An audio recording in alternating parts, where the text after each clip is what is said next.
Shalom saudaraku yang kekasih dalam Tuhan Yesus Kristus. Selamat pagi, salam sejahtera untuk kita semua, dimanapun saudara-saudara berada. Selamat datang kembali di Renungan Kristen pagi hari ini. Semoga saudara semua dalam keadaan sehat selalu, dan kiranya damai dan sukacita oleh Roh Kudus melimpah dalam hati dan kehidupan saudara semua. Sebelum kita mendengarkan renungan firman Tuhan, mari sama-sama kita berdoa. Bapa kami dalam kerajaan sorga, Bapa yang mulia, ajaib, dan penuh kasih sayang. Bapa yang kami muliakan, di dalam nama Tuhan Yesus Kristus, kami mengucap syukur Tuhan, oleh karena perlindungan-Mu di sepanjang malam, hingga pagi hari ini, kami boleh bangun dengan tubuh yang sehat, kuat, dan diberkati Tuhan. Pada pagi hari ini, kami mau mendengarkan firman-Mu, berbicaralah ya Tuhan, jamah hati kami, berikan kami pengertian, untuk dapat memahami firman-Mu, dan dapat kami lakukan di sepanjang kehidupan kami. Terima kasih Tuhan, dalam nama Tuhan Yesus kami berdoa. Amin. Saudaraku, ayat renungan kita pada pagi hari ini, terdapat dalam kitab Injil Yohanes pasal 21, ayat 1-3, yang berbunyi demikian.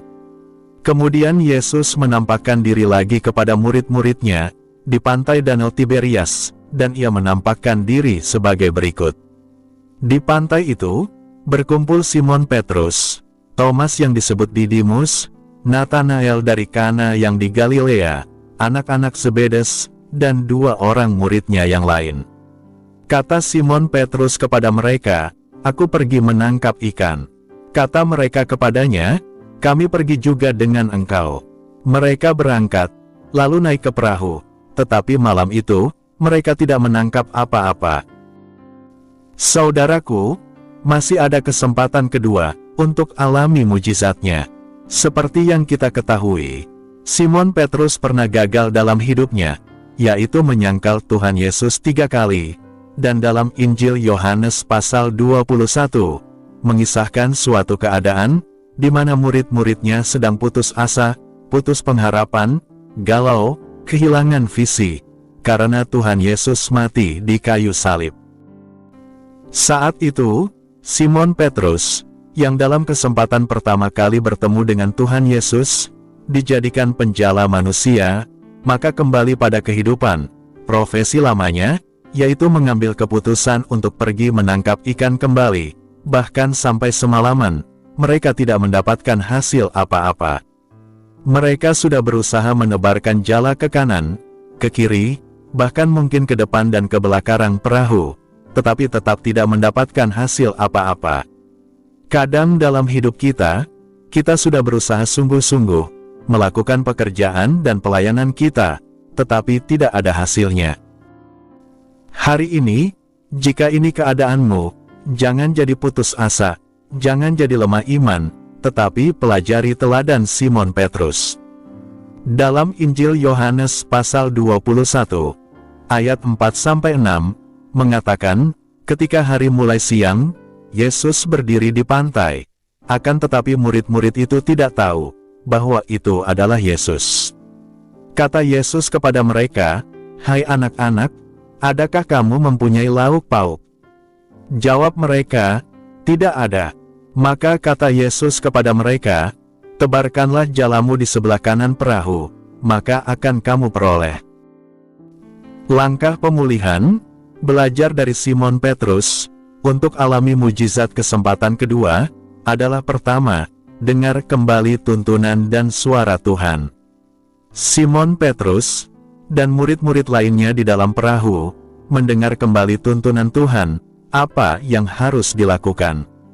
Saat ada jalan buntu, tidak ada pengharapan, jangan menyerah dan putus asa, tetapi ambil waktu, untuk mendengar suara Tuhan. Dalam ayatnya yang ke-6, mengatakan, lalu mereka menebarkannya, dan mereka tidak dapat menariknya lagi, karena banyaknya ikan. Langkah pemulihan, belajar dari Simon Petrus, untuk alami mujizat kesempatan kedua, adalah kedua, melakukan dengan taat, Apa yang jadi perintah Tuhan? Secara logika, murid-murid Yesus yang sudah semalaman menangkap ikan, mereka pasti sudah pernah menebarkan jalannya ke kanan perahu, tetapi mereka langsung tepat melakukan perintah yang diberikan.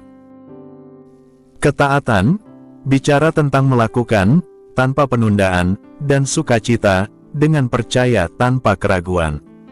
Dalam ayatnya yang ke-7, mengatakan, maka murid yang dikasihi Yesus itu, berkata kepada Petrus, "Itu Tuhan."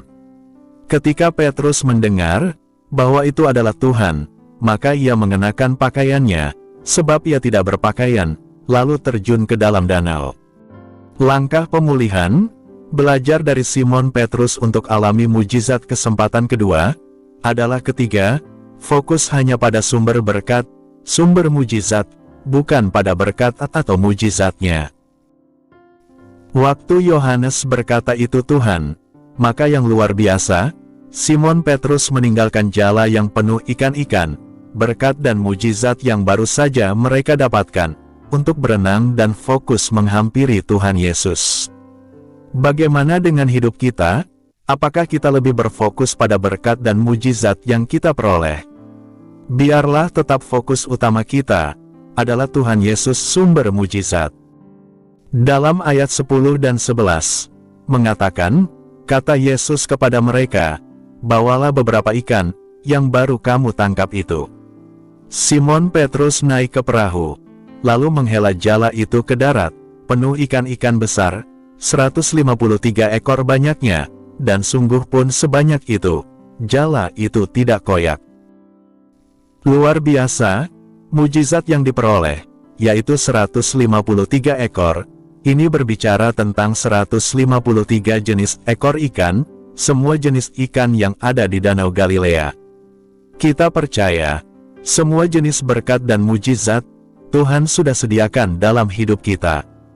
153 juga, mempunyai arti, The Son of God, Anak Allah, yaitu Tuhan Yesus, yang sanggup memberkati, memberikan mujizat, terobosan dalam hidup, dan menyediakan kebutuhan kita.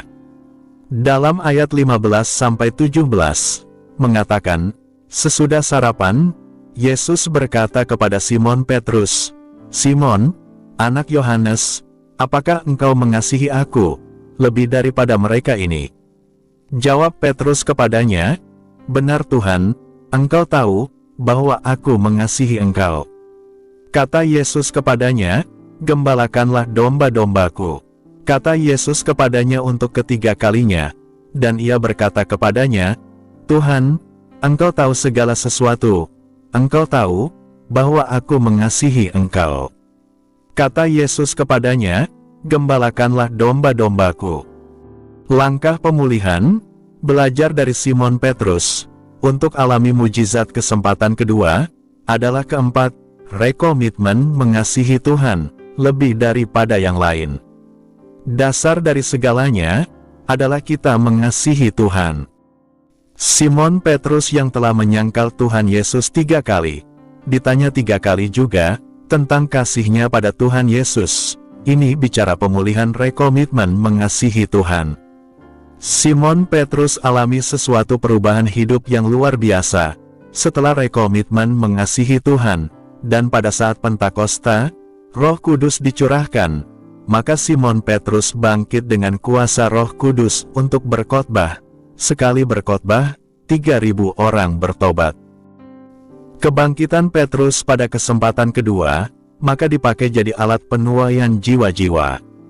Petrus juga dipakai dalam tanda heran, dan mujizat-mujizat. Apapun kegagalan yang pernah terjadi dalam hidup kita, kalau kita mau alami kesempatan kedua, dan bangkit, maka seperti Petrus dipulihkan, dan dibangkitkan, maka kita juga akan Tuhan pulihkan dan bangkitkan. Saudara akan dipakai jadi alat penuaian, dan mujizat-mujizatnya akan dinyatakan, dalam segala aspek hidup kita. Amin. Tuhan Yesus memberkati. Demikianlah renungan firman Tuhan pada hari ini. Semoga menjadi berkat bagi kita semua. Dan sebelum kita memulai segala aktivitas di pagi hari ini, mari kita berdoa. Bapa kami yang di surga, Bapa yang kami panggil dalam nama Tuhan Yesus Kristus, kami bersyukur Tuhan atas pertolongan-Mu, penyertaan-Mu, dan atas berkat-Mu dalam hidup kami. Kami berbahagia dan bersyukur atas kebaikan Tuhan pada hari ini. Tak berkesudahan kasih setia Tuhan, tak habis-habisnya rahmat-Mu, selalu baru tiap pagi, besar kesetiaan-Mu Tuhan dalam hidup kami. Terima kasih buat firman-Mu pada hari ini ya Tuhan. Kami mau selalu belajar dan terus belajar tentang firman-Mu. Firman-Mu yang menguatkan dan meneguhkan iman kami. Firman-Mu yang mengubahkan hidup kami. Kami mau berjalan bersama dengan Engkau di sepanjang kehidupan kami, agar kami tidak tersesat di dalam dunia ini. Kami mau melakukan firman-Mu ya Tuhan di sepanjang hidup kami, agar kami tetap kuat berjalan bersama dengan Engkau. Terima kasih ya Tuhan, buat kesempatan hidup yang masih Engkau berikan, kami mau pakai untuk hormat dan kemuliaan nama-Mu. Segala pergumulan dan persoalan hidup kami serahkan di dalam tangan-Mu, Engkau yang akan menyelesaikannya bagi kami hanya berharap kepada-Mu.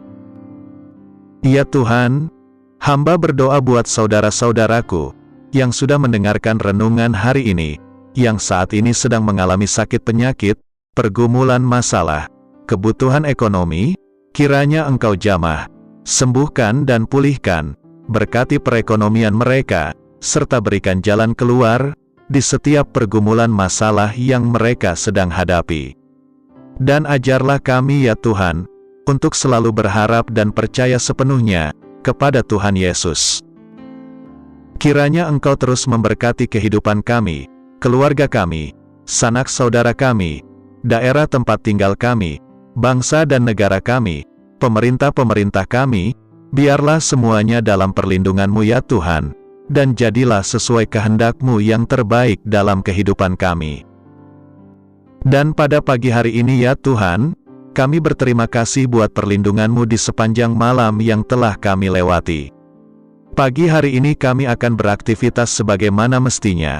Kami yakin dan percaya, perlindungan-Mu tetap ada dalam kehidupan kami, di sepanjang hari yang akan kami lewati ini. Terima kasih ya Tuhan, inilah yang menjadi doa kami. Dalam nama Tuhan Yesus, kami berdoa. Amin.